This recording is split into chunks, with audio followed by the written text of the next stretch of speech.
What's up, everybody? I am your host, a flesh-eating monster who loves to sniff dirty underwear, and that is my co-host, a crazy psychic lady that sees death in her dreams. And welcome to the Grindhouse Syndicate, where today we are talking about Victor Salva's Jeepers Creepers from 2001. I personally have always loved this movie. I remember the first time I rented it from Blockbuster. I had two friends stay the night. We stayed up till like 4 a.m. Man, those were the days. Yeah, Good times. this movie's always been a banger. Yep. I feel like I've seen this movie so many times too, because I feel like every October It's it would get played on cable. kind of a Back comfort in the movie. cable days. Yeah, it's good, man. Yeah, it is good. Dude, one thing interesting about this movie that we talked about recently, we were debating where this movie fucking took place at, because for some reason in my head, I've always pictured it taking place in like Idaho or I was gonna something. say like Nebraska. Yeah, like cornfields Yeah. and it doesn't. It takes place in a complete opposite place. It takes place in Florida. Yeah. And it completely does not give that Florida feel, especially in the second one.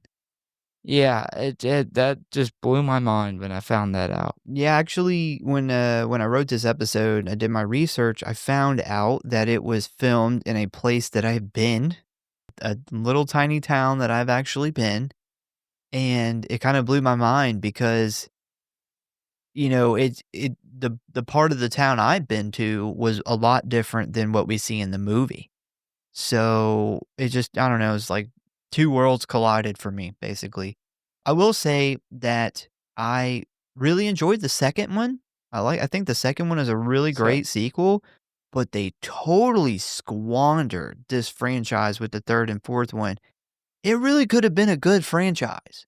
They fucked it up, I man. didn't know they had a fourth one. Yeah, the fourth one came out just like 2 years ago, and it was I think it was the movie that went back in time. I think it was to show the creeper before the events of the first one. That could be awesome. That sounds No. awesome. They could do that really good by giving us a prequel. Yeah, they fucked it up though. Apparently it has like I can't remember, it's like a Rotten Tomatoes like 8. Fans hated it, and one huge mistake was, from what I read, they changed the kind of rules of the lore with the creeper a Yeah, lot, and then can't do that. they changed the look of the creeper, and he looks really silly. Yeah, you Yeah. definitely can't do that. Yeah, this is a franchise because of the lore of him coming back over and over again, that you could do prequels. You have endless opportunities to do prequels. You Yeah. could do timepieces pretty much at any time period you wanted and have an awesome fucking creeper. Yeah, another thing I discovered while doing my research is this movie is really kind of made up of a lot of other movies that we really like, and somehow I've always missed this.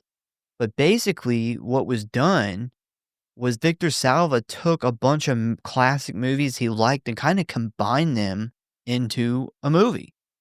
And I'll name those movies in the production part of the show, but when you hear these, you're going to be like, "Oh shit. That makes sense. Like, how did I never really put that together?" That's interesting. I actually seen a video, I think it was the Grim Life Collective put it out, but it was the real life story that is kind of the Yeah. basis for this story, Mhm. and that it was an Unsolved Mysteries episode, Yeah. which was solved due to the airing of that Unsolved Mysteries. So that was a really cool video. Yeah, I do touch on that in the production as well, so we'll give you the details for that. But before we jump into this thing, one thing I do want to address, it's been kind of a crazy few weeks for us. We got a lot of stuff going on. I got sick for a few days. Jordan is dealing with a car accident with a drunk lady that he wasn't even actually in. But we are, you probably noticed, running behind on answering some comments and some emails and all that stuff. We ended up missing a whole Patreon episode, but we are catching up. So just be patient. We're working on getting that caught up. If we haven't got to your message or your email or anything, we will. Yeah, yeah, I've had not only the accident, I've had my birthday and 2 kids' birthdays in Oh, the span of, like, 3 weeks. yeah, they're all back to back. So a lot of birthday parties on the weekends and car accidents and sick and it's just literally everything. Everything that you could throw at us in a span of under a month. But yeah, I got some emails I still got to catch up on, some comments I got to catch up on. All right, so with that being said, are you ready to dive into Jeepers Creepers? I am ready. All right, let's do it. Hello, boys and ghouls. If you want to stay up to date on what's going on with the show, talk about or submit your movie requests, or just say die, then I got good news for you. You can always find us at one of our social media accounts or our official website at Grindhouse.Horror.Pod.com, Facecrook at the Grindhouse Syndicate Horror Podcast, Instascam at grindhousesyndicate.horror.pod, and many gore, which you can always find links for in the show notes as always. And you know what I always say, the morgue, the merrier. So please subscribe or follow for alerts on new episodes. Now, back to the show, kiddies. Frights, camera, action.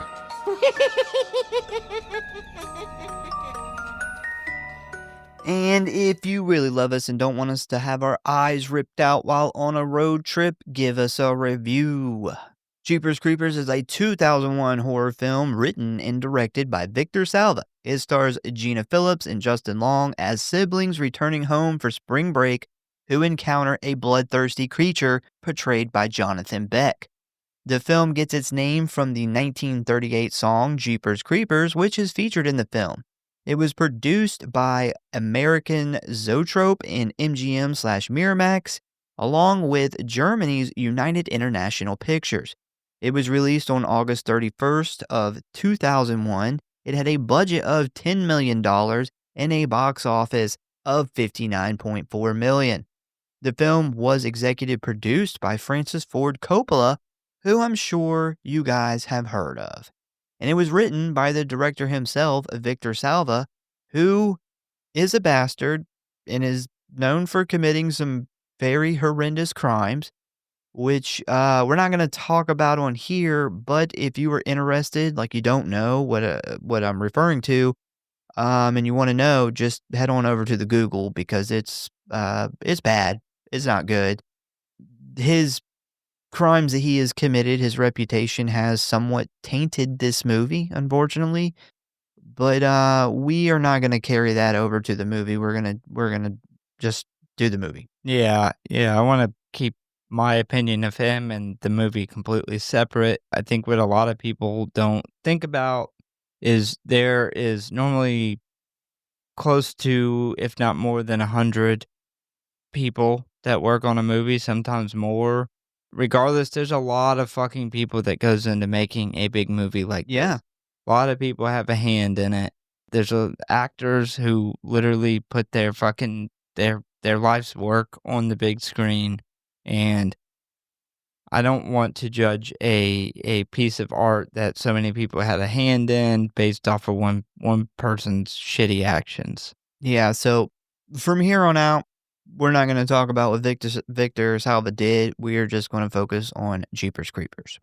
So Salva claims that his inspirations for the film were Night of the Living Dead, Creature from the Black Lagoon, which totally makes sense, Yeah. The Birds, which is totally on point because we see birds doing creepy shit, Psycho, The Texas Chainsaw Massacre, which I actually, before I even did the research, I was writing the plot and I literally talked about how similar some of this was to that movie, and Silence of the Lambs.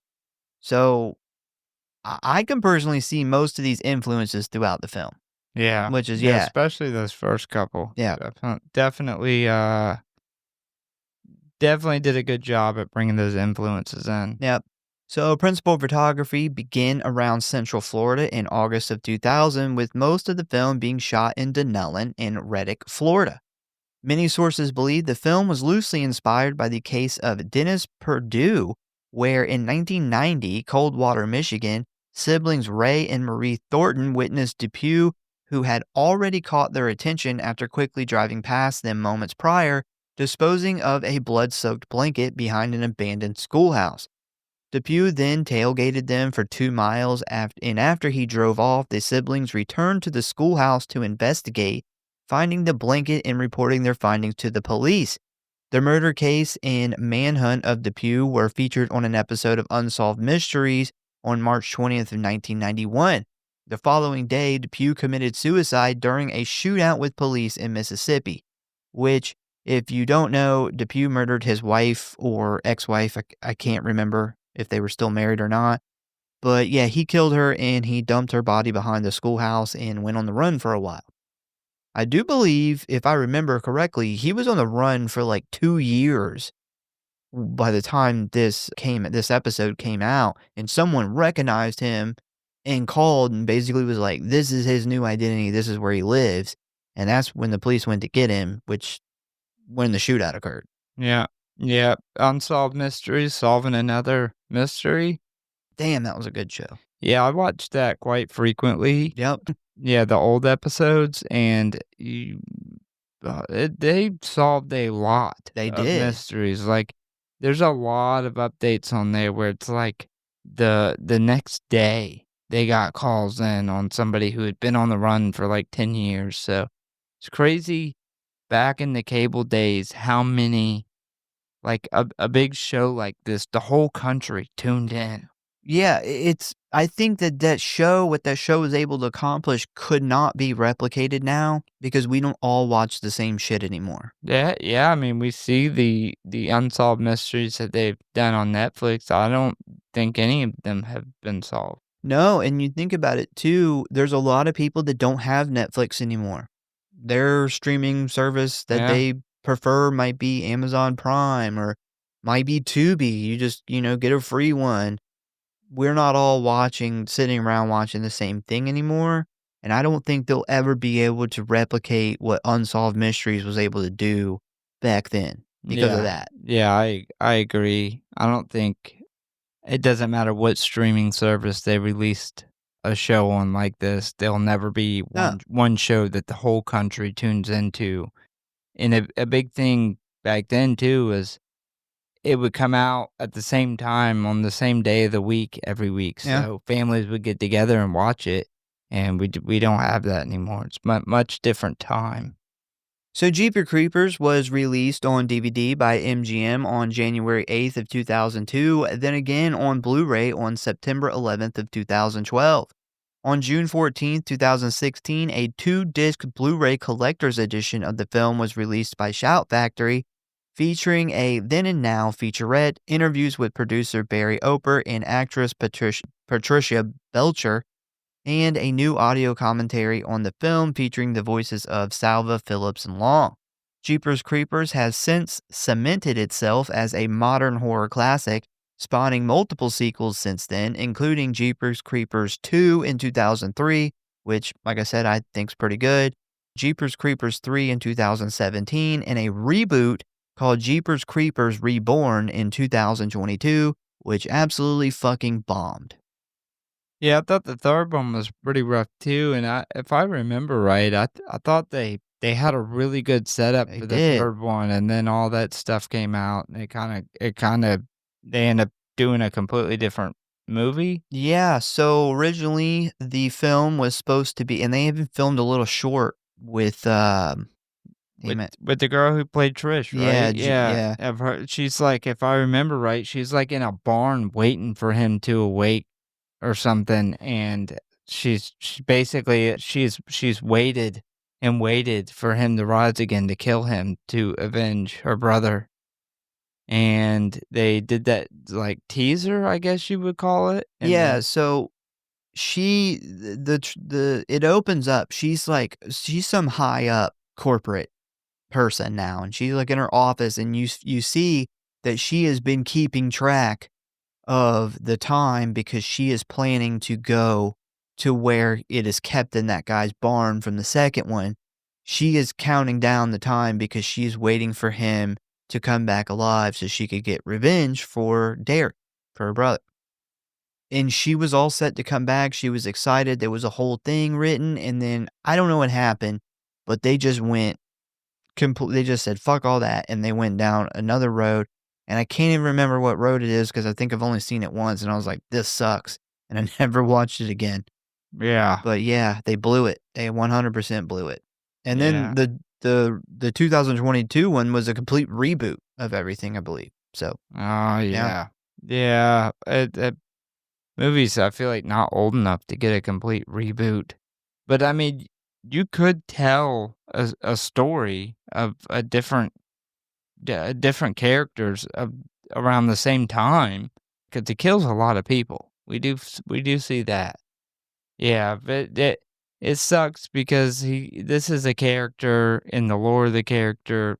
There's essentially endless prequels and sequels you could do.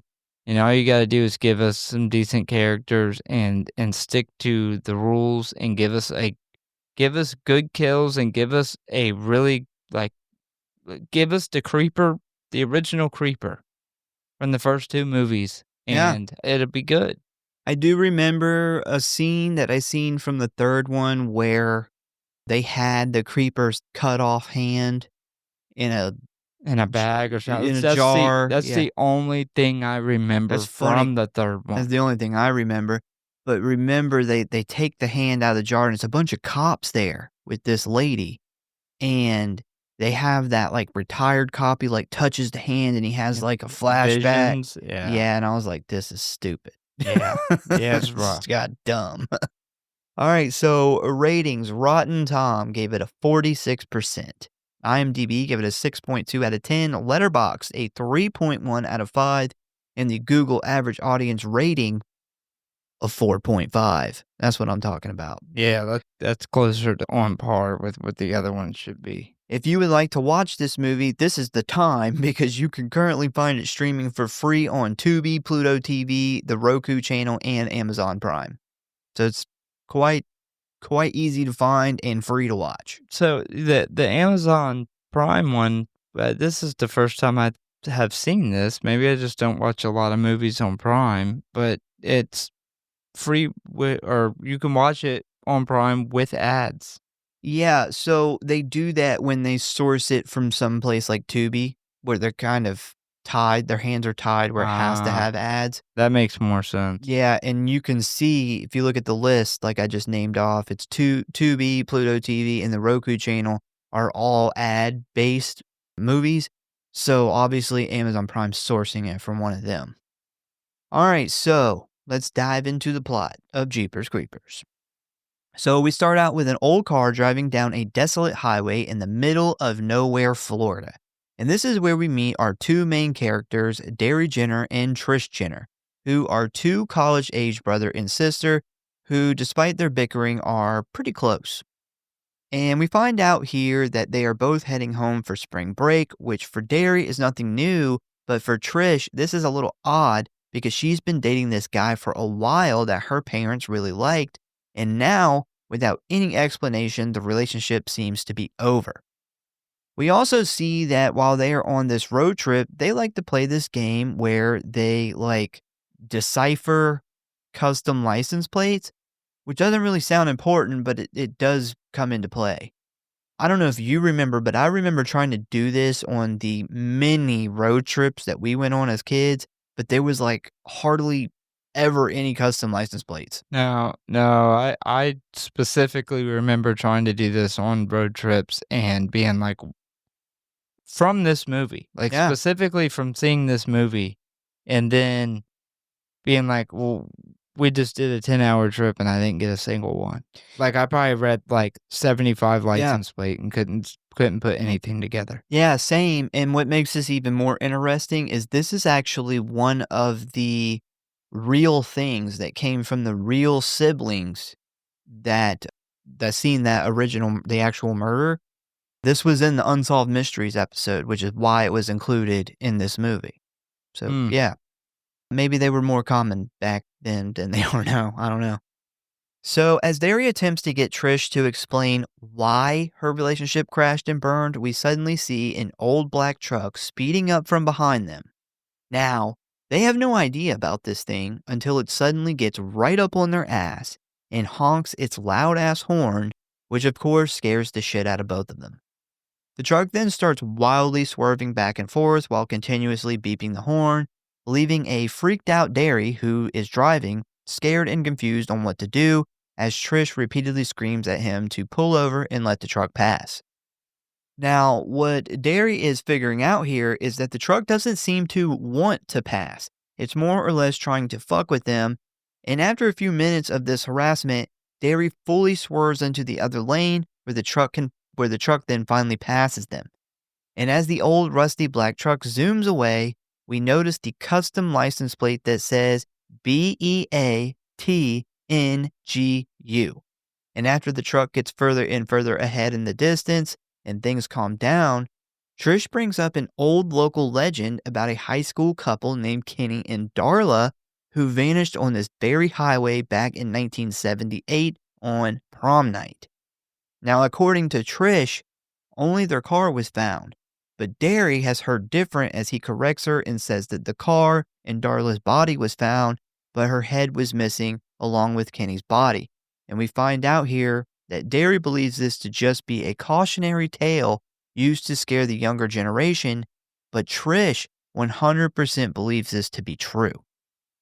We then see Derry kind of think about it for a moment when he suddenly remembers the license plate where he calls out to Trish that it says, beating you, which adds a point to the board for him. So interesting thing here. Right before he shouts this out, he asks Trish what her ex-boyfriend was doing to her. There is a brief pause, and then he yells out, beating you, which Trish doesn't really respond to at first until he brings up that he's talking about the license plate. And the reason that this scene is written like that is because it was to imply that is why she ended her relationship. Huh. Yeah. Yeah, I never put that together. Yeah. Yeah, Huh. she, when he yells out beating you, it sounds like he's still talking about her relationship. Yeah. Yeah. Yeah, and I will say, non-important addition to the plot here, but I agree with her, man. You gotta call it when you see it. You can't call it later on because you could make anything up. Yeah, that's true. I didn't really even think about the rule. I just figured, whatever rules they got in place. You gotta call it when you see it. Both people gotta be able to see the license plate when you call it. I do understand what he's saying, though, is it was a kind of a crazy situation, so he really wasn't thinking. I will give him that. Yeah, that truck would scare the fucking shit out of me. And she's like screaming, pull over. But I'm like, if I'm him driving, we're in the middle of nowhere. This guy would literally go around me if he wanted to. Yeah. Like, if he's that angry, he's literally wrecking his truck into the back of your car. He could easily get around if he wanted to. I don't think pulling over is going to solve anything here. So a little while later, Derry is driving down the road when he suddenly spots the old black truck parked at an abandoned church. He then calls out to Trish, who leans over to see, and this is where they both spot a man in a trench coat and large hat removing blood-stained sheets in the shape of a body from the back of the truck and throwing them down into a large pipe sticking out of the ground. I did just remember in the third one, remember they made the truck like booby-trapped and like had a mind, it almost had like a mind of its own. The guy gets trapped in the truck and he can't get out because there's all these booby traps in the truck. No, I don't Ah, remember it's stupid. that. It's Sounds so like stupid. Home Alone, Jeepers Creepers. It is. Is the truck like alive? It kind of seems like that Yeah, because you like can't have the truck being like a part of the lore. Like, it Yeah. has its own soul. Yeah. So this immediately puts them on alert when suddenly the man spots them passing by and turns around, eerily watching them as they drive away. As Trish then attempts to call the police on Derry's cell phone, she notices that the old black truck has sped off from the church and is headed their way. And despite Derry putting the pedal to the metal, the old black truck flies up behind them, ramming the back of the car. I love how cell phones have come so far, but yet they're still plagued with the same problems. Yeah. The cell phone's dead, and he's got a charger, but her ashtray, Yeah, the cigarette lighter. cigarette lighter doesn't work. I'm like, God damn, man. This has been 20-something years, and we still have the same issues. What's funny is my new car is the first car I've ever had that didn't have the cigarette lighter thing and has like multiple spots to plug a phone into between the front, the middle, and the back. I can So plug a phone up anywhere in there. so mine does too. It has all the plugs, which was the first car I've ever had that has that, but it does also have the cigarette lighter things. Yeah, mine And don't have it, I don't think. I guess it's for, like, 'cause you can buy the cigarette lighter connections out of the gas station and stuff. They're clearly not for cigarette lighters, 'cause mine has 2 of them, and one of them is literally inside of the center console. Huh. So as Derry attempts to keep the car on the road, we see that the truck repeatedly rams them over and over again while slamming on its creepy ass horn. And I think it's safe to say Trish is freaking out, but Derry seems to be shitting his pants here, which, in my opinion, is going to become important way later on. So the truck continues to ram them when Derry gets an idea, which is to run the car off the side of the road into a field the next time the truck hits them. And when this happens, it seems to work because as they drive through this tall grass, the old truck continues down the road until it disappears, leaving Derry and Trish freaked out but very relieved. So after things calm down a bit, they repair the car as best they can when Derry gets the dumbest idea ever. He says that the person they saw dumped down in the pipe could be hurt and need help.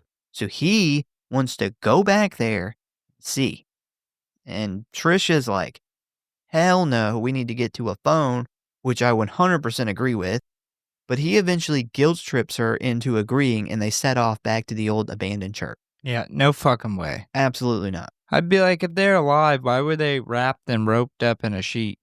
And then they were dumped in a pipe, which Yeah. is, if they Who were knows how injured, deep? obviously they're injured because they're bleeding.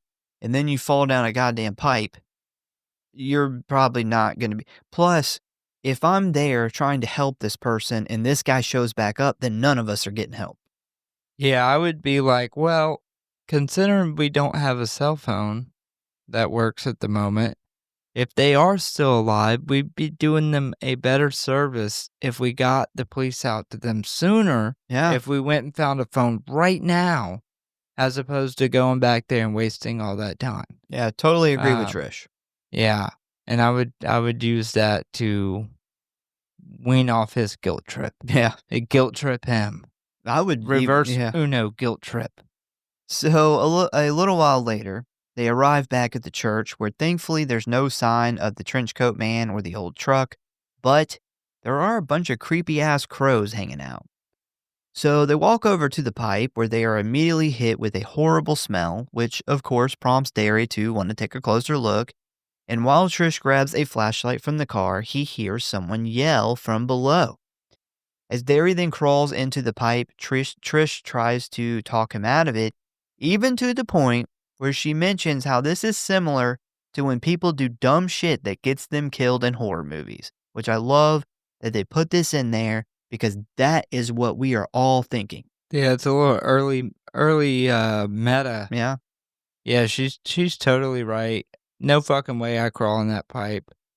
They also mentioned the smell, and they're like, yeah, it doesn't smell like a sewer pipe, so they're clearly that Smells like dead bodies. yeah, you know the smell of death.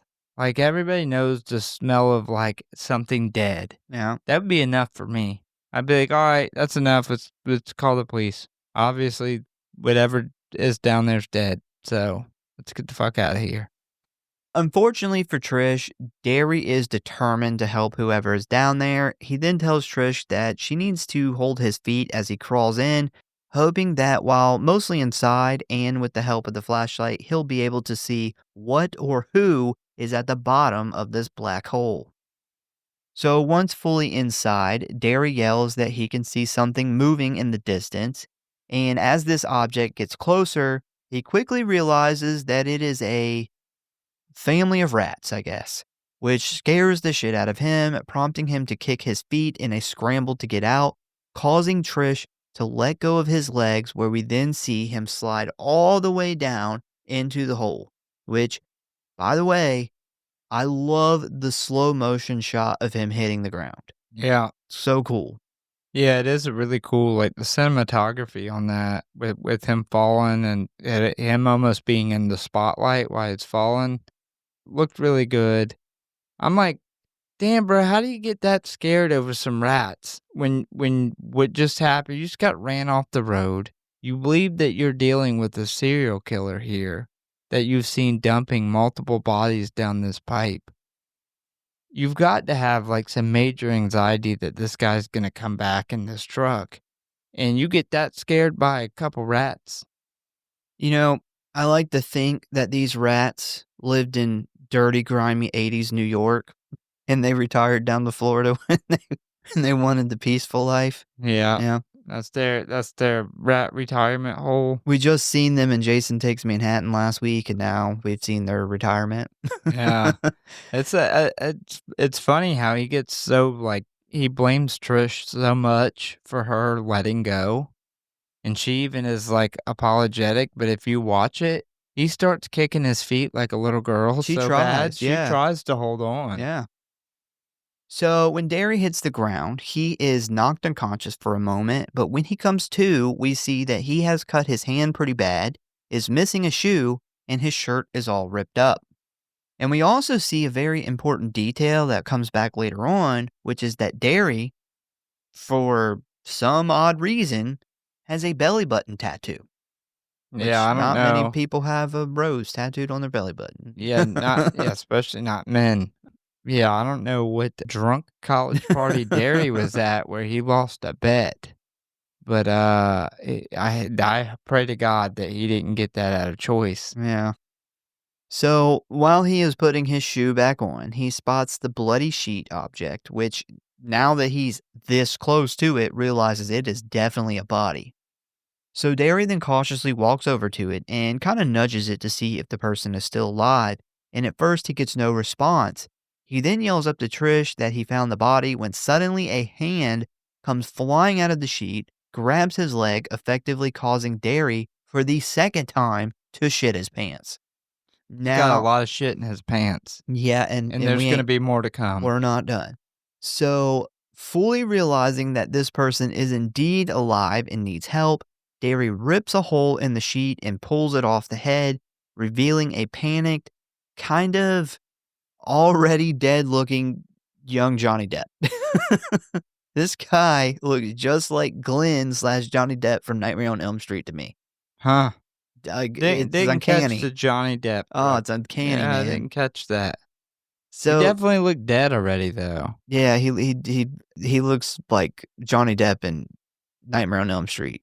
Like, God, man, I should have got a side by side to show you because you'd be like, holy shit. I wonder if you could take a side by side of him as Edward Scissorhands, where he's already kind of got the dead makeup, Maybe. like the real pale makeup. So the guy, who obviously can't speak for some reason, signals to Derry that he has some kind of injury to his abdomen, prompting Derry to rip the sheet even more to take a look. And when he does this, we see that the man has been cut from chest to groin and then very crudely sewn back up with what looks like to me to be a work boot shoelace.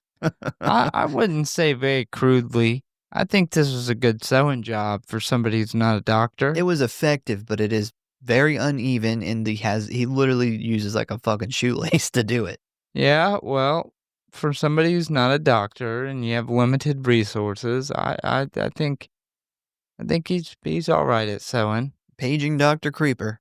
Yeah. Derry, who is absolutely freaked out at this point, notices the man is attempting to speak to him, but can't quite get the words out. He does manage to say the word hide, but as Derry leans in closer to hear him, poor Glenn Johnny Depp dies. That is the end of him. Why die now?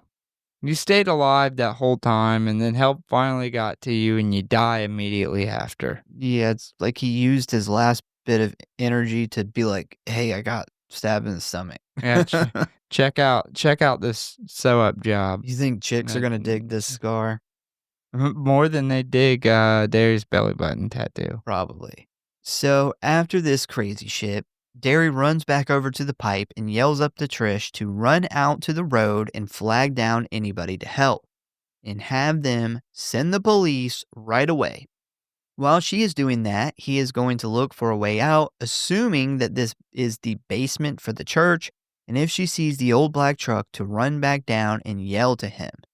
I don't know why, but I do, and I have no idea how it pertains to the story, but I do like how the crows are like fucking with her, like taunting her this whole time. It's never explained his connection to crows. I don't know. I think the crows are trying to warn her. Oh, you think? I think they were like taunting her. I think they were trying to warn her. Like, yeah, bitch, you're gonna die. Crow, crow. Or call, call. That's it. Call. Yeah. The whole plan of her running back to the pipe is an awful plan. For one, if she was in running distance, like He's he's gonna not see her. gonna see her running up to the pipe and yelling, knowing that she was with somebody else right before that. But then we see she literally like drives out to the road. So he's gonna come driving up, and you're going to pull out in your car in front of him, pull into the place that he's going, and then run out and yell into the pipe, and then what? Yeah, it's a dumb plan. I personally would have parked the car like behind the church and like watched out from there or something. But yeah, I don't know. This is their plan. So while Trish goes to get help, Derry grabs the flashlight and begins looking around, where he immediately finds 3 more bodies wrapped in bloody sheets. I wonder why he bothers wrapping them up like this. Like, is this similar to when you order like a big juicy bacon cheeseburger and as like you're unwrapping it and your mouth starts to water? Other than that, I can't think of a reason why he wraps them all in sheets. I don't know. Well, we do know he preserves the bodies, so I wonder if that has something to do with it. Maybe. Maybe know. when he's wrapping them in, or to keep the elements off of them until he can do his doctor preservation. Yeah, I don't know. He also could be making human burritos. That is possible. Give me a young Johnny Depp burrito, please. So anyway, he's looking around and this basement kind of opens up to this much bigger room where we immediately see these tables with old equipment and glass jars full of like different colored liquids. And there's like hooks hanging from the ceiling. This is like very Texas Chainsaw Massacre, which makes total sense considering it was one of the inspirations. The only thing missing is the ungodly amounts of water dripping from above. Did we get like Amber Heard like sneaking off, running up the steps? Yeah. Did she kill Johnny Depp? Maybe it was her all along. Also, another thing I have never noticed before until now is in the middle of this table, there's like a big carving of the creeper. And it's very interesting. I wonder if this is where he sleeps, like kind of like a vampire in his coffin, because why else would he have a big like old wooden carving of himself? I don't know. Maybe he was just bored.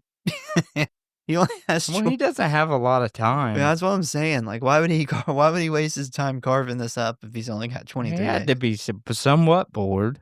I feel like this is his bed, and he It probably keeps is. it. This is his house of pain. That's House of Pain, and Which is- that's where you'd want to keep your slumber. I gotta say that the fact that he calls this his house of pain is a really lame name for such a fucking like scary, menacing villain. The House of Pain is a really lame name. So he must have came up with that a long time ago when that was like maybe in the 60s when that was like, Yeah, man. oh yeah, that's scary. That I mean, holds weight. He should have went with like House of Death. House of 1,000 Corpses would have been perfectly fitting for Yeah. this. Yes. Basement of 1,000 Corpses.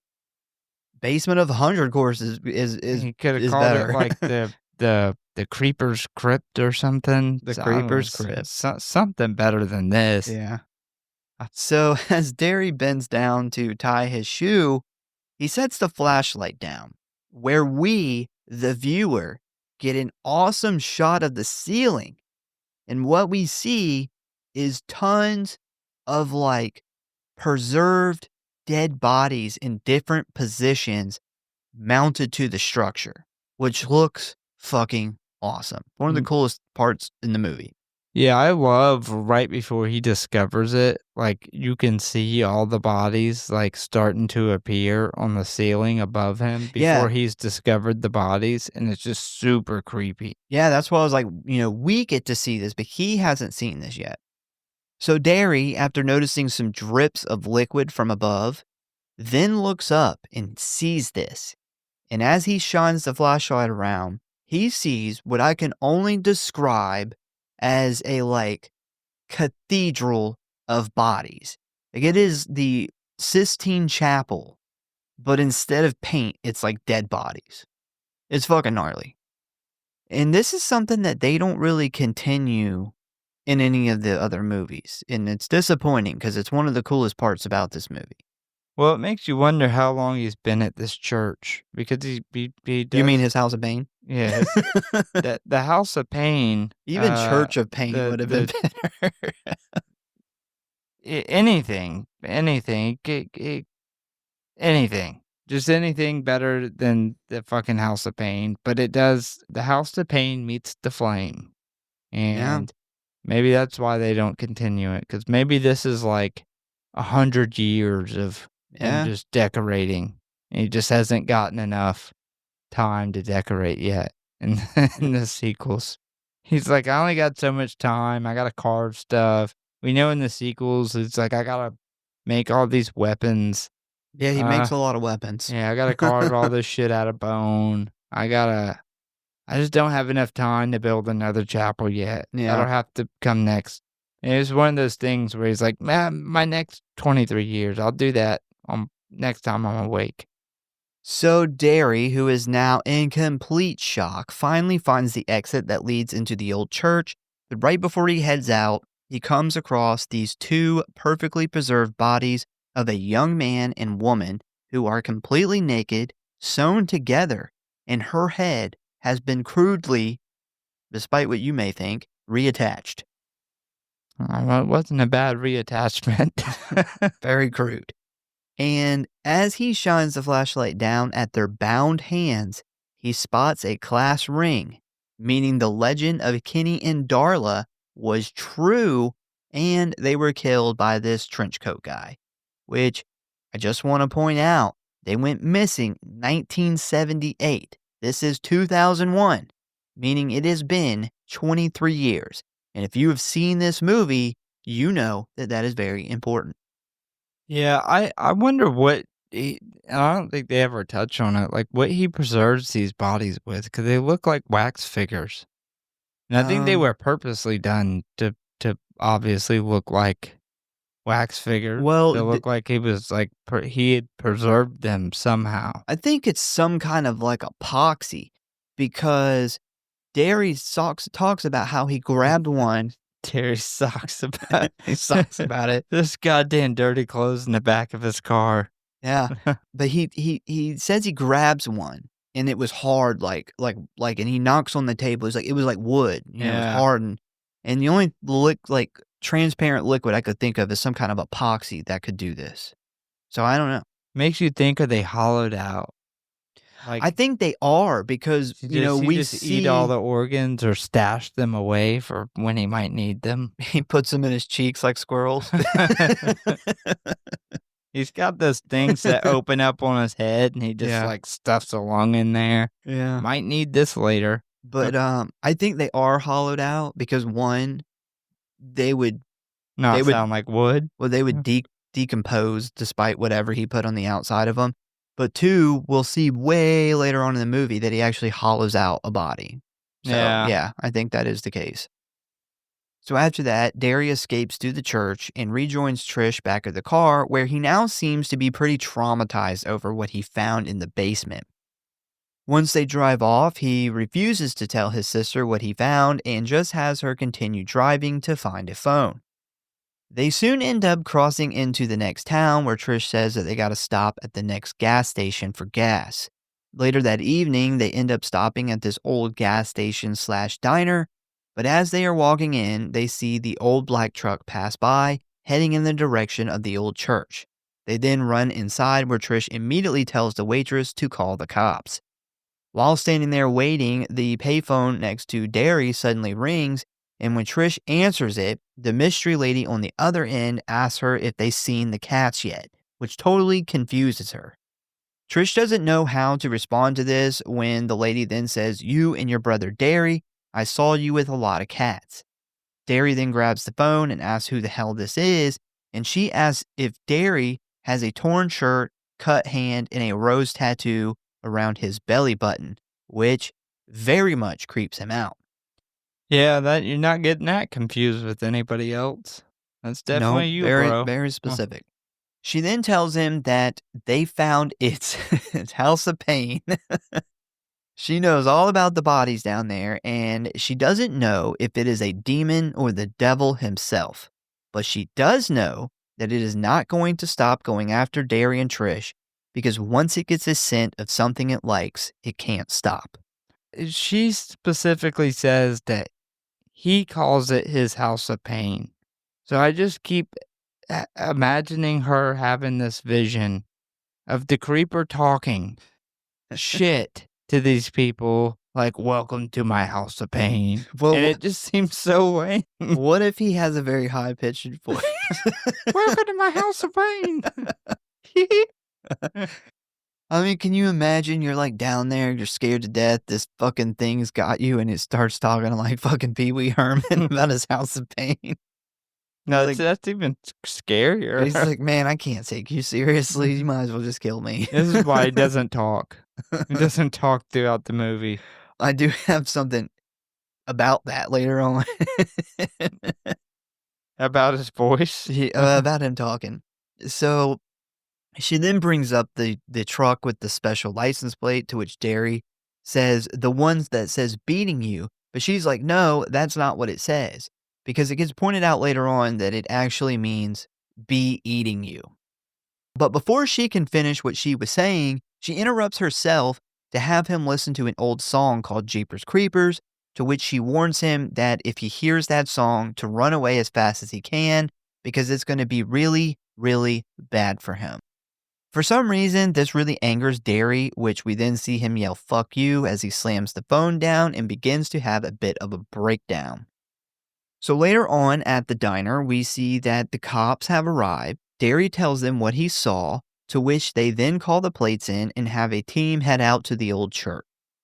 I gotta say, if me and you were in this situation and you came out of the basement like this fucked up with this story, I would 100% believe you, unlike Trish here. Yeah, this is kind of a bitch move. Especially after that weird phone call. Yeah, I don't get why Derek gets so mad about the phone call, like this lady's fucking crazy. I would be happy that somebody else believes this crazy Yeah. shit I'm about to tell. Like, even when his own sister does not believe him, somebody else understands, and clearly this lady knows some shit. Like, based off of her descriptions and knowing your name and knowing what he's seen down there, I would be like, who are you? We need to get together right now and talk about this. Not like, fuck you, lady, and hang up the phone. Like, that doesn't make any sense. If I was Derry, I would ask her, like, how do you believe with certainty about the Kenny and Darla story, but you're not believing the story I'm telling you? Yeah. Like, what the fuck? What a bitch. So the cops come back over and ask Derry some more questions, especially about the Darla and Kenny story, and it comes off like they don't really believe him, which greatly upsets Derry. And while he is arguing with them about this, the waitress runs over and tells Derry and Trish that her and a bunch of the other customers just saw a man sniffing Derry's dirty laundry. And according to her, he was really liking it.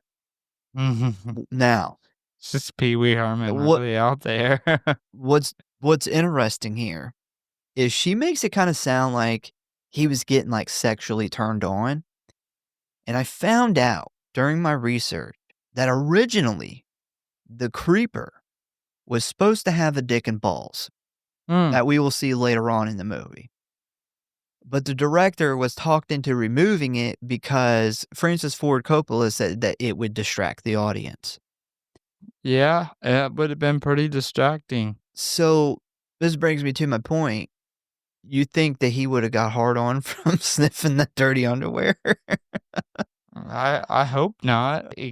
Could have. When he sniffs stuff, it's really like sexually creepy. My You know house those videos of like Joe Biden like sniffing kids? It's like that times 100. is my house of pain and pleasure. Yeah. It's got bodies with chains hanging off. Yeah, It's got a sex swing in the back. very made out of Hellraiser. like some lady's organs. Yeah, it's very Pinhead, very Hellraiser. Don't cry, it's a waste of good suffering. My house of pain and pleasure. Yeah, you can't give the creeper dick and balls. Just have a Because big then black he's gotta dick be flopping hung. around. I mean, he's gotta be hung. Oh, he's Because hung. if you give him a tiny dick, then it's gonna be even worse than giving him like a high pitched voice. Yeah, they removed the genitals from the costume and just put like a patch of hair there. Yeah, that was probably a good idea. There's only two ways you can go with that, and both are very distracting. Unless you give him an average dick, and then that's kind of distracting too. Because then you're like, well, at least I'm doing better than the creeper. I just imagine like at the end when he's in the jail and he's like crawling along the wall and you just hear like his big black dick smacking the side of his leg. Oh man, that's how the cops like chase him down. Just listen for the smacks. Anyway, And they didn't give him like a red rocket or something. Anyway, they then run outside where they spot the back car door open and Derry's clothes are spread out all over the parking lot, which I would 100% look at the cops and be like, so do you believe me now? So we then jump to later on where we see Derry and Trish continuing their road trip to their parents' house. No.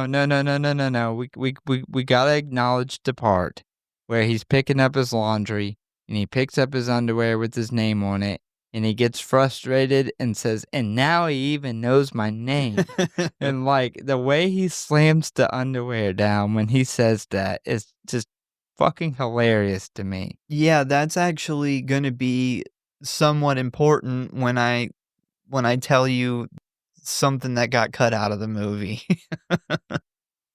Yeah, that becomes a central point. So anyway, we jump to later on where we see Derry and Trish continuing their road trip to their parents' house while being escorted by the two police officers. And it is at this point where the cops are informed over the radio that the old church has turned into an inferno.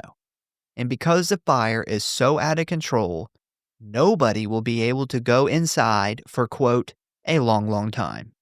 So, a long time. That's a very accurate description. There's probably a lot of fumes from whatever he coated those bodies in. Yeah. Meanwhile, in the other car, we hear Derry and Trish discuss how the trench coat man was able to drive all the way to the church and back to the diner that fast. And we will eventually get the answer to that question. Because maybe he has a old rusty black Lambo he only brings out for special occasions. So during this discussion, Trish tries to lighten up the mood by turning on the radio when suddenly Derry hears an updated remix of the Jeepers Creepers song, which immediately causes him to start freaking out. We then cut back over to the cop car where over the radio they tell the cops that the handprint that they pulled from Trish's car came back as very, very old dead skin, which totally confuses the two officers. But the conversation gets cut short when they suddenly hear a loud bang on the top of the car, which we immediately see what caused that bang when we switch back over to Trish and Derry, and we can see out of their back window that the trench coat man is standing on top of the cop car. The female cop then rolls down the window to see what the hell is going on when she quickly is pulled completely out of the car. The trench coat man then punches a hole in the roof, grabbing the other cop by the top of his head, pulling him up through the hole and slicing his head off with a medieval-style axe. Where he's been keeping this axe, I do not know. Yeah, there's only one place he could have been keeping that axe, and it's not a pleasurable place. My hole of pain. Yeah. So he cuts the guy's head off, which he then tosses onto Trish's hood, causing them to freak out and slam on the brakes. Trish then walks over to the now wrecked cop car where she spots the head of the male officer laying in the road. She immediately runs back to the car where she sees the cop car's door open and the trenchcoat man exit the vehicle.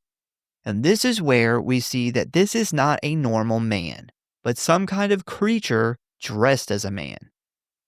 He then begins whistling the Jeepers Creepers song as he walks over to the decapitated head, where we see him pick it up, sniff it, and then rip the tongue out with his teeth, causing a now panicked and shocked Trish and Derry to speed off in the opposite direction. Bro, I love this scene. It drags on really long. It's really creepy. Like, it looks like at first he's like kissing this fucking decapitated head of this guy. But he starts ripping the tongue out, and it's super creepy. It kind of drags on, very unsettling. It looks really good, but I really want to give a shout out to the fucking lighting and the cinematography in this. Very, very memorable scene. Yeah, it's done in a silhouette shot. Yeah, because they give us this billboard in the background behind him that's real lit up. So we don't get to see him in detail yet. So we haven't got a full reveal, but we get to see like the tongue and shit. We get to see just enough for it to be really, really fucking creepy. The icing on the cake, actually, too, is what the billboard says. Yeah. I was wondering if you were going to catch the billboard. What does it say? Like, tastes so good or something like that? Yeah, it's like a billboard for like a restaurant. Yeah. So next we see that Trish and Derry have come across this house out in the middle of nowhere, where despite Derry's pleas to keep going, Trish wants to go inside and use the phone. So they end up getting out of the car where they do notice a scarecrow in the side yard and the porch light on, telling them that someone lives here. Man, I noticed that after he rips the tongue out of the cop, he wraps the body up. When he opens up the back of his truck, it is full of bodies. Yeah. Now, we've seen him earlier in the movie dump all the bodies out of his truck. I'm wondering if he got a bunch of those cops that responded to the fire at the church. Oh, I don't know. Maybe. Yeah, good point. Because he's been busy. I love how this is a quick little funny scene. He throws the body in there, shuts the door, and then he forgets the head, so he has to go back and he opens the door and then tosses the head back in. Kind of funny. It's like, I can't forget this for my house of pain. House of pain. Pleasure. Wait. My new house of pain, wherever I decide to make it. So they get to this house and they walk up to the door when they suddenly hear an old woman yell out, "Who are you?" So Trish answers with their names and says that she needs to call the police.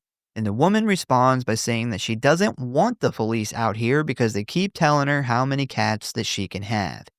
And when she says this, we see the look on Derry's face because remember the phone call at the diner where the psychic woman asked him if they had seen all the cats yet. So Derry's like, oh shit. Trish then raises her voice at the lady and says, "Please let us use the phone. Someone has been killed." And the lady perks up when she hears this and asks who has been killed. And when Trish tells her it was a cop, the lady says, "Oh, I thought you meant one of my cats." And it was at this moment where I would be like, let's just fucking leave because this bitch is obviously crazy. And what's funny is I wrote that. I had paused it right here and I wrote that and then I hit unpause and that's exactly what fucking Derry says right after that. He's like, let's just go. So the lady finally agrees to let Trish use the phone with the conditions that she doesn't give the cops her address and they meet them out on the highway. Bro, who is calling and complaining about this lady's cats? Like, cats. She lives in the middle. It's gotta be the cats. It's the cats. Is it the creeper? No. Is he like, this lady's got too many cats? It's 100% the cats. It's probably her original cat was like I am sick of this shit. I was here, and she just started bringing other cats home, and now there's never enough food for me. This lady hasn't bought kitty litter since 1997. No, they just shit where they just shit on the Or sofa. this lady's house stinks.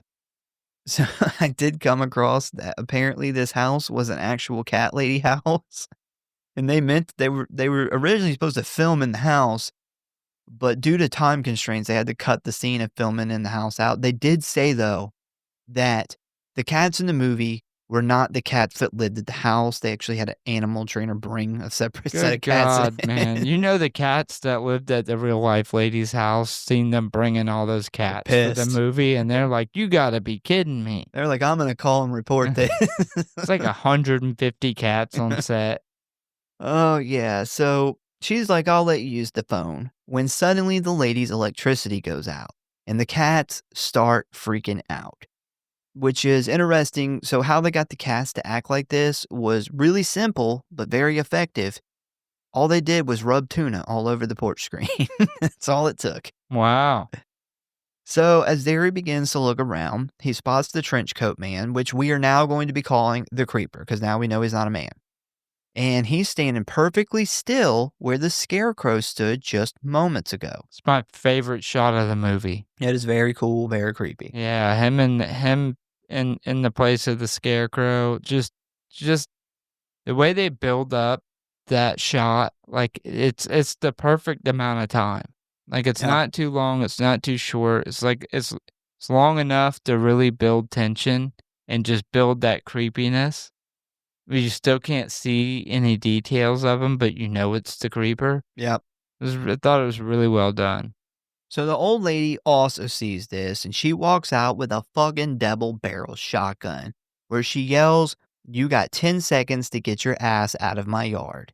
And as soon as the creeper goes to move, she fires the gun, but unfortunately misses as we see the creeper move super fast where he ends up on the roof.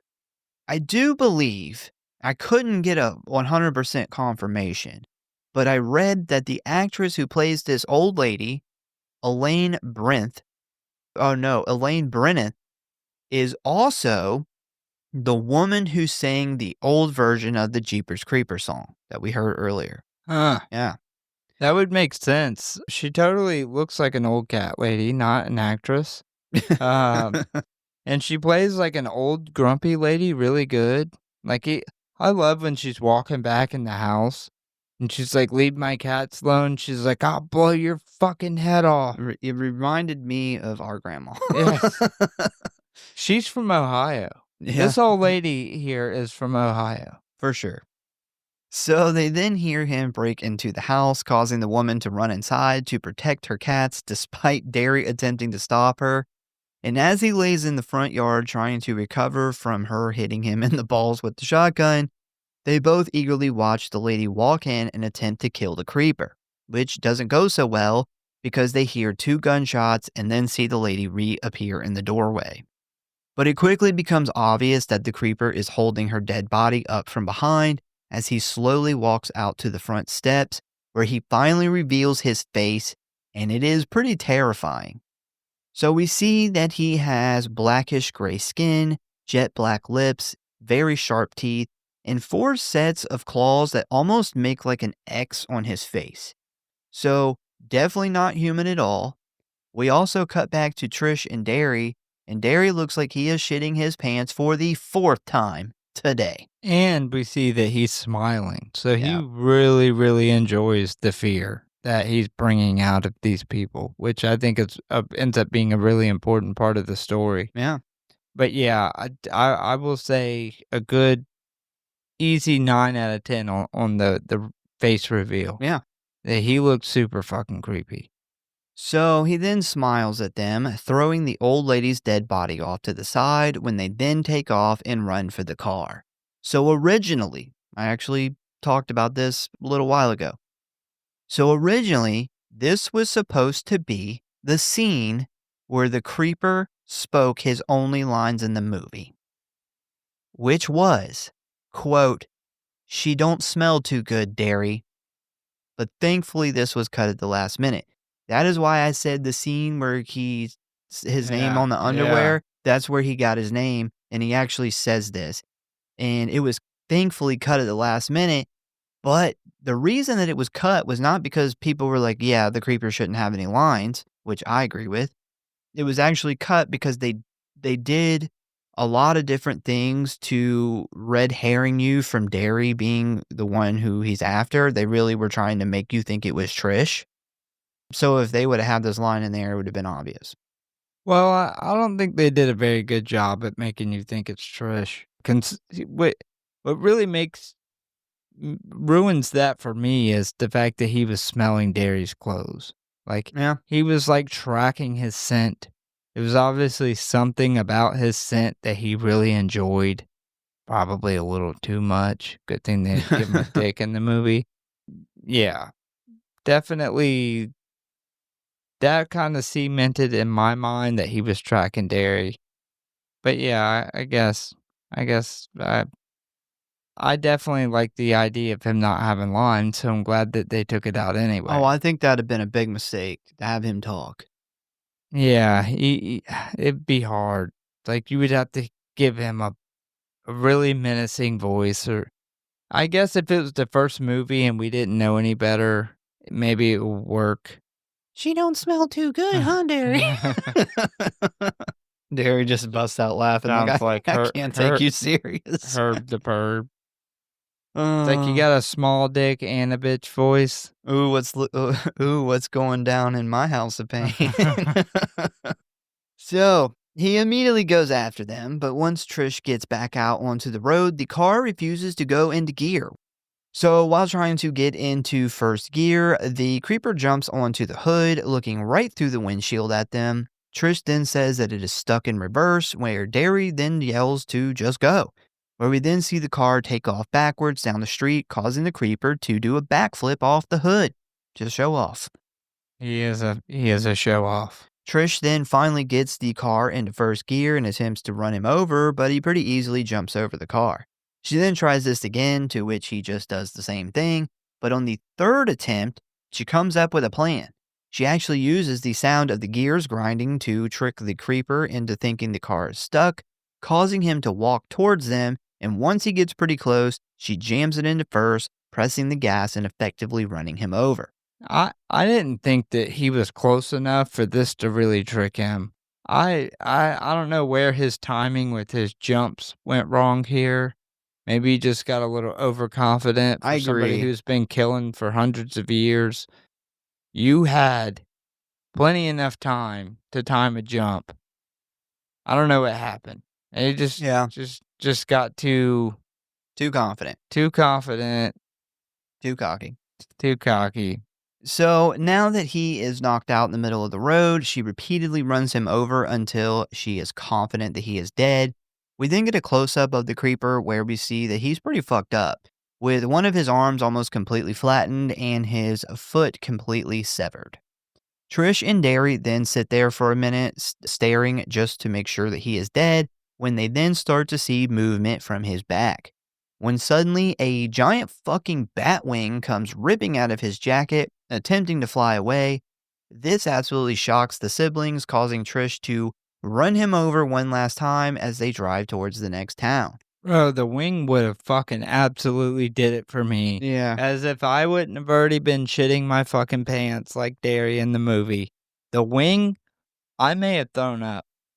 Like that, the idea of like a humanoid, but he looks like a man. He doesn't look like a man, but he's got the body shape and he dresses in clothes and all that. Like, that's one thing. But when this fucking like 12-foot wing pops up, I don't know, man. There's just something in my mind. I would have just been like, nope. Well, before that, you could assume that the craziest scenario would be you just got some kind of guy that wearing a mask or has done some kind of alterations to his face. But once the wing pops out, you're dealing with something that no one knows about. Some kind of creature that no one has ever seen before. Yeah, even with, like, when he gets shot at, and he flies up onto the top of the house and all that, like, this is probably something that's not human, but the wing, man, I don't know what it is about the wing. It gives me Mothman vibes. So, Salva was really dead set on using practical effects in this movie, and they actually did make the wing a practical effect. But when they were trying to set it up for the scene, they realized that the wing was like way too heavy, and they were unfortunately going to be forced to use CGI. So that's why you get the CGI wing. So I will say, give them credit; they did build it. They actually listed the guy who built the wings because we will see the wings again later on, and they actually built a full set for that scene, but it just didn't work. So we then jump ahead a little bit where we see that Trish and Derry are safe and sound at the local police station where Trish has called their parents and informs them about what is going on and says that they should be getting back on the road soon. After the phone call, everything seems to be calming down when suddenly the lady from the diner phone rushes in calling out to the brother and sister. And it becomes immediately obvious that the local cops are familiar with this lady because one of the officers calls her by her first name, attempting to get her away from the siblings. She then introduces herself as Giselle with the other officer, telling them that she is the local psychic as he attempts to get her out of the building and to go home. But she is adamant that she speak with just Trish for a few moments because she has something really important to tell her. This was another red herring to make us believe it was Trish. So the officer then leaves them alone, but Trish, right off the bat, doesn't take her serious and attempts to walk away until she brings up the bodies in the church basement, aka the House of Pain and Pleasure, which definitely catches their attention, especially Derry's. So she then sits Derry down and explains that every 23rd spring for 23 days, it comes out of hibernation to eat people, but not just any people, certain people that it likes. It also doesn't eat just any body parts, it eats what it needs. So if it needs lungs, it eats somebody's lungs. If it needs eyes, it eats somebody's eyes, and so on. And this is important because if you remember, Trish ran it over like 17 times, so it's going to need to eat a bunch of shit. Yeah, it's in need of some body parts. Needs some protein. He's got the Red Cross on speed dial. So, as she is telling them this, we cut to the parking lot where we see the old black truck pull up and a very injured creeper get out.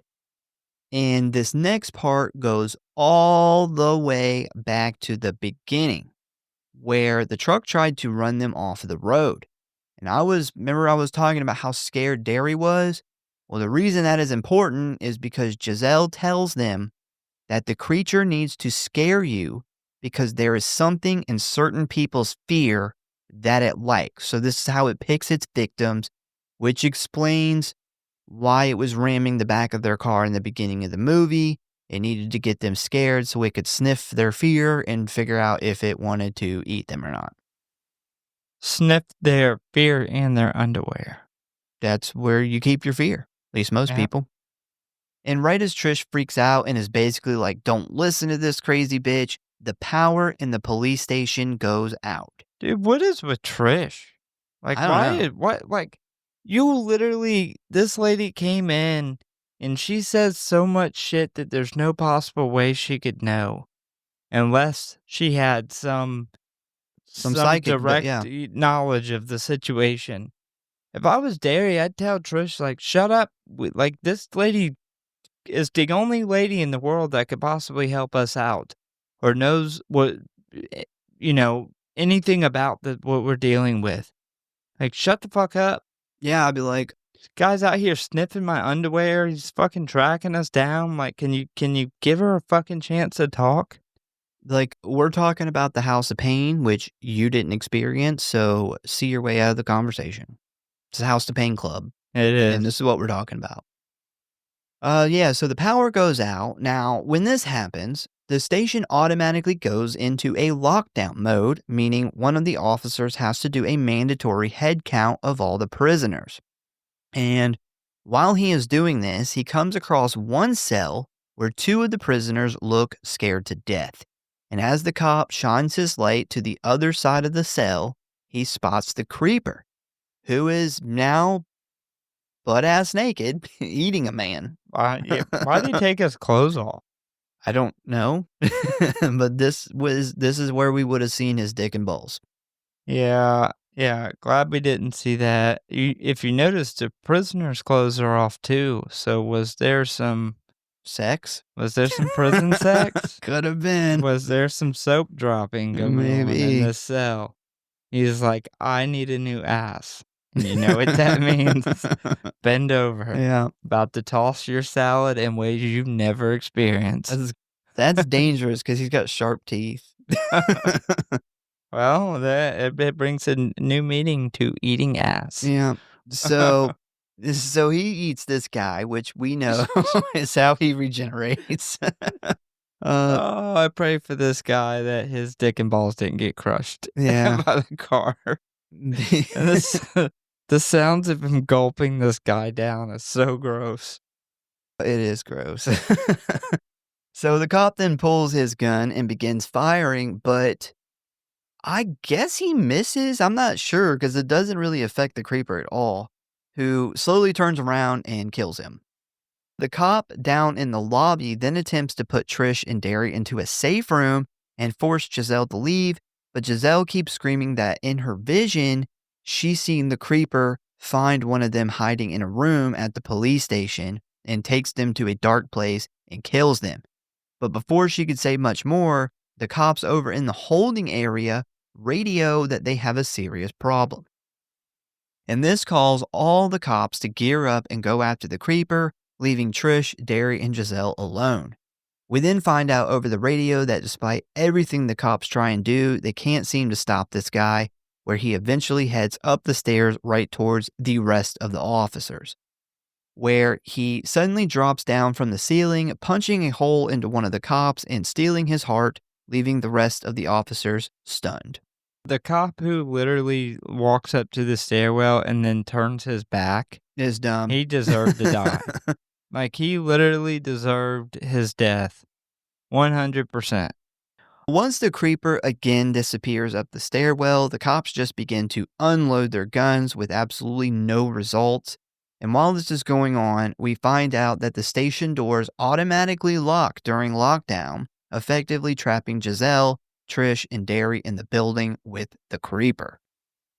I don't know why Trish is being a major bitch to Giselle. She's racist. Because I'm just going to say it. I think she's maybe, racist.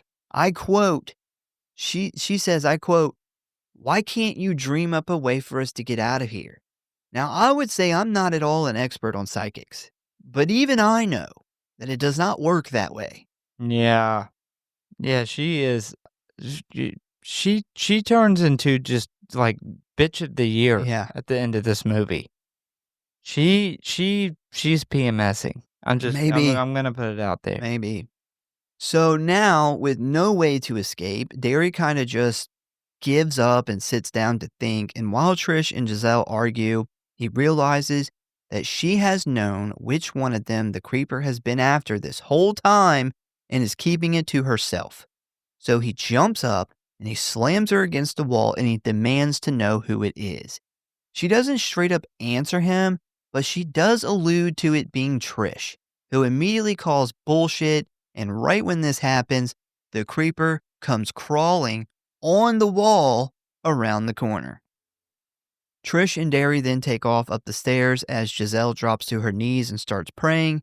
The creeper then comes up behind her, grabs her by the hair, pulls her head back, and starts smelling her, but she's just not his type because he lets her go and takes off after the other two. That means you stink, Giselle. You need a shower. The creeper does not enjoy your scent. Trish and Derry then end up in the biggest interrogation room ever. This thing's huge. As Derry immediately tries to get the window open, but considering that they keep prisoners in here from time to time, it's sealed shut. The two then get into this weird, silent tug-of-war fight. It's kind of weird. Yeah, I didn't get that. Like, I didn't either. he's, like, trying to get her out of the room, Yeah, I think he's maybe? trying to get her out of the room, but I'm not really Why sure is it so quiet? I don't know. I'm not sure what's going on here.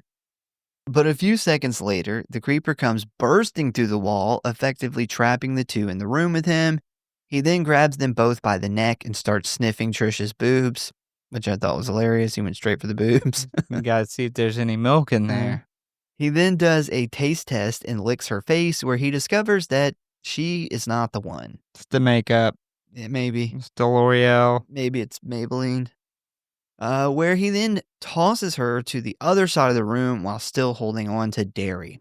After that, the cops, who have now put on body armor and grabbed a much bigger guns, come bursting into the room, causing the creeper to whip around holding Derry in front of him like a human shield. And at this point, we are kind of at a bit of a standoff as the creeper then opens those face claws I mentioned earlier, which, when fully extended, kind of look like a bat wing, but around his head. And he lets out this super high pitched scream, which totally freaks everybody out. Yeah, that's just super creepy. Like, Um, the scream, with the little head spider thing that he's got going on, yeah. fucking awesome character design. I will say, Justin Long was talking about how when they filmed the scene, he was just so exhausted. And he points out a quick shot where the creeper has him in like a headlock, and he's kind of just laying his head, like he's just laying his He's head just on the. cuddling up to the creeper. Yeah, and he said he was exhausted because the little bat wing things around his head, those kept malfunctioning. Which I think it's funny to think, like, these little, controlled operated things are just like going wild on his head, and it's just totally fucking up the scene. I'm surprised they didn't just cut it out. They must have really, really thought it was cool and they wanted to put it in there. It was really cool, and Yeah. I'm so glad that they didn't cut it out and CGI it in there. Yeah. Whoever did the character design for the creeper did a really, really good job. So Trish then runs over and, with tears in her eyes, begs the creeper to take her instead. And this is where we get some really awesome close-ups of his face, and they got the flashlight shining on him, so you actually get the detail of how scary he looks. And this is the part where I was like, man, he really reminds me of the creature from the Black Lagoon, which I found out later on when I researched it was an inspiration. So Trish then starts screaming at him to take her, which I guess pisses the creeper off, where he then lets out another loud screech. But this time, he opens his big ass wings and begins flapping them, putting the cops even more on edge. And just when it looks like he's going to let Derry go and take her, he changes his mind, jumps out of the window while still holding Derry, and flies away into the night sky. Trish attempts to run after them, but it pretty quickly becomes apparent that she is no match for the creeper's speed, as him and Derry eventually disappear, leaving a stunned Trish standing in the middle of the road, shocked at the loss of her brother. The next morning, we see Giselle walk into the police station, where she informs Trish that her mom and dad just pulled up, and Trish then asks her if her dreams are ever wrong, specifically the part about Derry screaming in the basement. And Giselle can't bring herself to truthfully answer, as all she says is she is just a crazy old lady, prompting an exhausted and defeated Trish to get up and walk out of the station.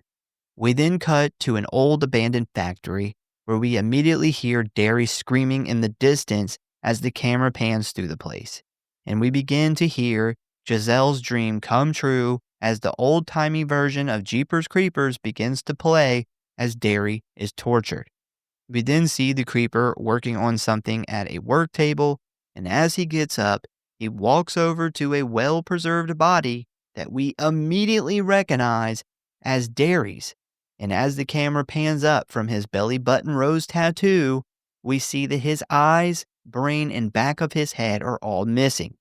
And we then get the final close-up of the creeper's face, where we see that he is now wearing Derry's eyeballs. Cool thing about this scene is the creeper is not played by Jonathan Breck here. It is actually played by Justin Long. And they did this because they needed to use his eyes. Yeah. Yeah. Yeah, I figured that when I seen it, because the eyes are we get a really good look at his eyes in the scene where he's holding Derry hostage.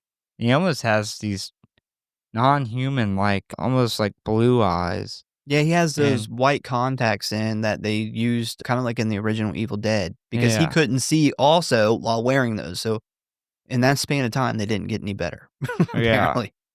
and, yeah, it's clearly Justin Long's eyes here at the end, so that was a Yeah, really, really cool way to end the movie. one thing that you kind of talked about earlier, and I wanted to say it then, but I was like, I'll save it for the end, where you talked about how he was like too busy. He needed to make some weapons.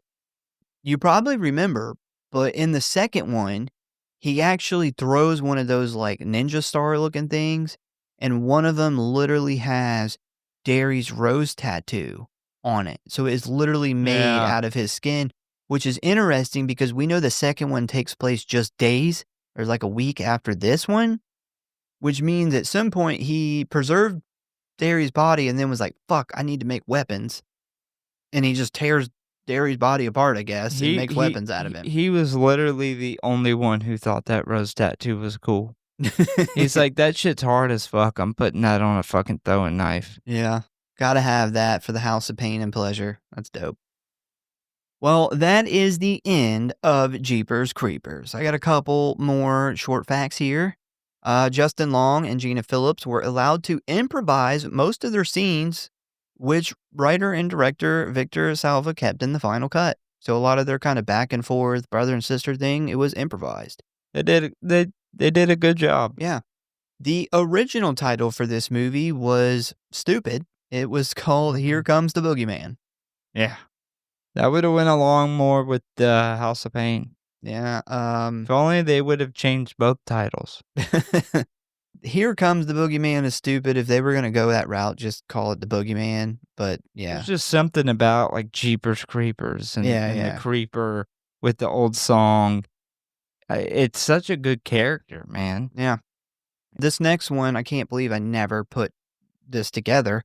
So Derry Jenner's name is a tribute to Stephen King's book, It. Derry is pronounced the same way as the town Derry, and Pennywise is a creature that also wakes up every few years to feed and then hibernates. Mm. Yeah, really cool. And the last one, I also didn't never noticed.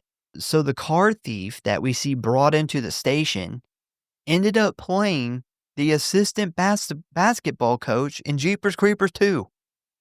Mm. He's in both movies as two completely different characters. Is he two completely different characters? Yeah, Or did he become the assistant basketball coach in just a couple days? Maybe maybe. he was the assistant basketball coach and he just got arrested because he had a bad night of drinking.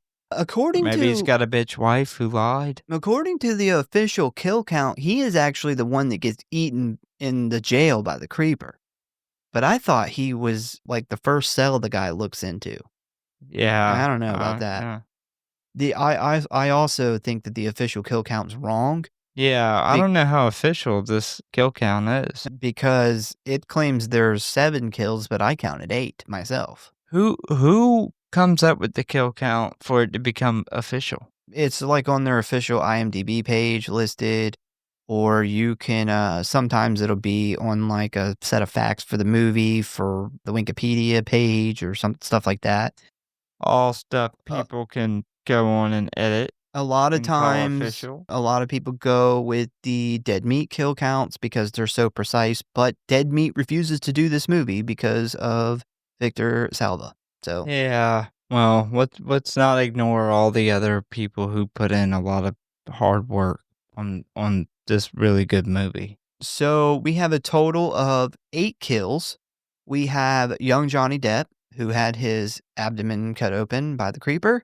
We have the female cop who was pulled out of the moving car. We have the male cop who had his head cut off. The cat lady who was impaled through the back. The car thief / prisoner who was supposedly eaten alive by the creeper. The cop that was checking the cells. We don't know how he dies. The blonde hair cop who had his heart ripped out. And finally, Derry, whose eyes and brain were ripped out. All right, so my favorite kill was the cop head ripoff. And then my second, even though we didn't necessarily see the kill, was Derry. Because we know we see the before and we see the after. We don't get to see the actual kill. We don't actually get to see a lot of kills in this. But I like the Derry kill because of the creep factor, the ending, the music, the layer, all that stuff. Do we get to see what he's making when they zoom in when he's sitting at the table? No, we just see I behind wonder him. if he's carving out that throwing knife he's gonna stick that tattoo on. He That'd might. have been really cool to might. get to see. The tattoo during that scene is still on the body Yeah, mold. yeah, I but know, yeah. but you'd think he'd cut that off last. And it could It's be. just kind I of don't know. stuck on. It's not like an actual part. It's like a decal. Yeah, it's like a sticker. It is. It's a tattoo for your Body. weapon. Yeah. What's your favorite kills? So I'm gonna go with the old cat lady, and just because of how creepy that whole fucking scene is, Yeah, that's cool. the whole scarecrow thing, super super awesome. The lighting in that scene was fantastic, but the way they set up the old lady kill, the timing I thought was perfect. They have her like really creepily standing, and all you can see is her silhouette, and they drag it on for a pretty good amount of time before you see her feet, like, hovering above the ground. You realize he's essentially carrying her body, but that's when we get the awesome face reveal, Yeah. and I think that's one of the cooler parts of the movie. My second was the cop that got his fucking head ripped/cut off with that giant, awesome axe that he clearly pulled out of his anus. Yes. All right. So my rating of this movie is very high. I gave it a 4.5.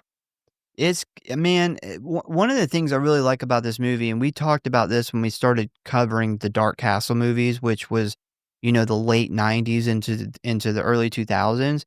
This is when we started seeing the remake thing happen. And it really, it started in like 1998 where we started doing all the older remakes. And then we moved into like 2003 where we started seeing the Texas Chainsaw Massacre, and everything kind of took off from there.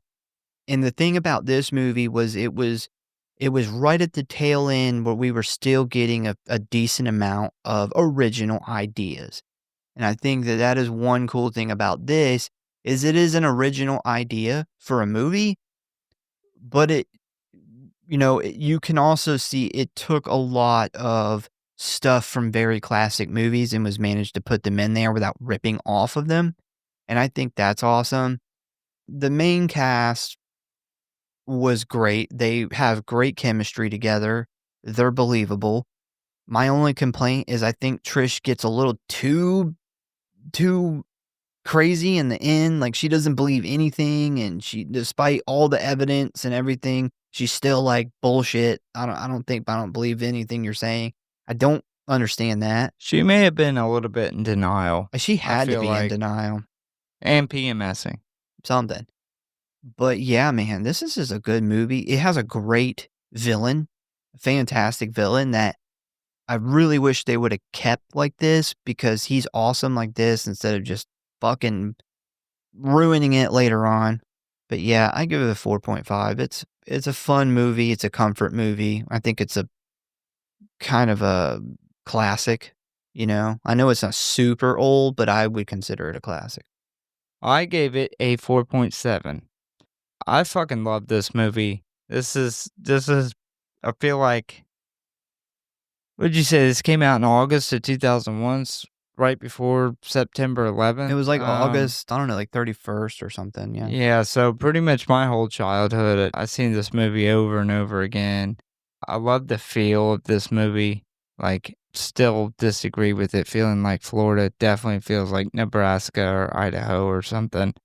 The lighting and cinematography in this movie are incredible. Like, the lighting, I think, is something that doesn't get brought up, doesn't get that much credit, but all the main scenes, the cat lady scenes, the silhouette when he's eating the fucking tongue off the cop, the end scenes where we get the lighting on his face with the cops before he flies off with Derry, all that stuff, the Wild West stare down before he gets hit by the car. They have that whole, like, him walking back and forth. Just the lighting in all those scenes are incredible. Setting's great. I thought the characters were really good, especially with Derry and Trish. I thought the psychic lady too. I really liked her character. Thought she was great. But the best part of the movie for me is the creeper himself. Oh, I yeah. think he is a fucking awesome character. I love his backstory. I love his, like, he's like the Mothman, kinda. Yeah. Got like the Mothman mixed with like the Swamp Thing. He looks awesome. I love the lore of the character, the backstory that they gave him. I love how they extend it in the second movie with, like, all the cool weapons and shit that he makes. He's got his signature, like, creepy truck that he drives. Really thought the character was great. It's a shame that we only get the peak of this character for 2 movies, because I really think it is an awesome villain that could have had a longer franchise. Yeah. 2 things I wanna add into that is, 1, the truck is actually owned by a personal collector. I guess he bought it after this first movie, and he actually has loaned it to the productions of the sequels after. It is a big piece of shit, apparently. It looks like Uh, a big piece of shit. it wouldn't hardly stay running. It has a lot of engine problems, but the guy does, loan it out to events and stuff, so he doesn't, like, keep it hidden. He lets people see it, which is really awesome. The second thing is, I think one of the things that I totally fucking spaced on until you started talking that is awesome about this movie is the end, because it takes place in a police station, which almost never happens in horror. And what's really awesome is you always have it in your head that if you can just get to like a cop with a gun or a fucking building full of cops, you're safe. And this movie completely pulls that rug from underneath you. And that's not done often. I think No. that's cool. It also got a really grim ending, which, I Yeah. like. I know a lot of people hate that. You got this whole psychic lady, and you think that she's gonna be able to change this vision she has, and she spends the whole movie trying to save Derry, but essentially, I mean, you can tell too when you look back at the movie that she knew it was Derry the whole time from the very first phone call. She's like, "Is this Derry?" Like, she don't give a fuck about talking to Trish. She wants to talk to Derry. Yeah, I thought it was a really good ending. Yeah, there was a lot of stuff that was cut out of the original screenplay that actually ended up a big chunk of the second movie, which makes sense of why the second goes so good with this one. There was even some footage, like the footage of Derry and stuff, that they shot for the first movie that they ended up using in the second movie, because originally Derry was supposed to sacrifice himself by driving the creeper's truck in front of a train, which ended up not killing the creeper, but killed Derry. But yeah, there was like a whole chunk of this story that ended up going to the sequel. Hmm. Yeah. So once again, we thank you guys for listening. Please give us a follow or like if you enjoy the show. Check out the website, check out the socials. Tell a friend, a family member, or your small town psychic lady about the show. And we hope to see you next time.